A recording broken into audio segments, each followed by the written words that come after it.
ఇప్పుడు నేను చెప్పబోయేది ఒక తండ్రి కొడుకుల స్టోరీ. ఈ బాబుకి స్కేట్ బోర్డ్స్ అంటే చాలా ఇష్టం.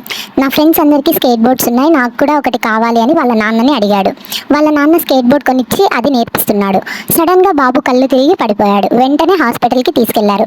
అక్కడ టెస్టులు చేశాక తెలిసింది ఏంటంటే బాబుకి క్యాన్సర్ ఉందని, అది కూడా లాస్ట్ స్టేజ్ అని, ఎక్కువ రోజులు బతకడని డాక్టర్ చెప్పారు. ఆ బాబు వాళ్ళ నాన్న ఒక గేమ్ డెవలపర్. తన కొడుకు జ్ఞాపకంగా ఏదోటి చేయాలి అనుకున్నాడు. అప్పుడు ఆయన సబ్వే సర్ఫ్స్ అనే గేమ్ మీద వర్క్ చేస్తున్నాడు. తన కొడుకుకి స్కేట్ బోర్డ్స్ అంటే ఇష్టమని ఈ గేమ్లో స్కేట్ బోర్డ్తో ఉంటే సెకండ్ లైఫ్ వచ్చేలా డిజైన్ చేశాడు. కావాలంటే చూడండి, స్కేట్ బోర్డ్తో ట్రైన్ని గుద్దినా ఏం కాదు. చాలామంది ఈ గేమ్ ఓనర్ కొడుకు స్కేట్ బోర్డ్ ఆడుతూ రైల్వే ట్రాక్ మీద వెళ్ళాడని, ట్రైన్ గుద్ది చనిపోయాడని, అందుకే ఈ గేమ్ డిజైన్ చేశారని రూమర్స్ స్ప్రెడ్ చేశారు. నిజానికి ఈ గేమ్ ఓనర్కి అసలు పిల్లలే లేరు. ఆన్లైన్లో ఇది ఎవరో సృష్టించిన రూమర్. ఇది ఒక ఎంప్లాయ్ తన కొడుకు జ్ఞాపకంగా చేసిన చిన్న గేమ్ డెవలప్మెంట్. టోటల్ గేమే అందుకు కనిపెట్టారు అన్నది రూమర్.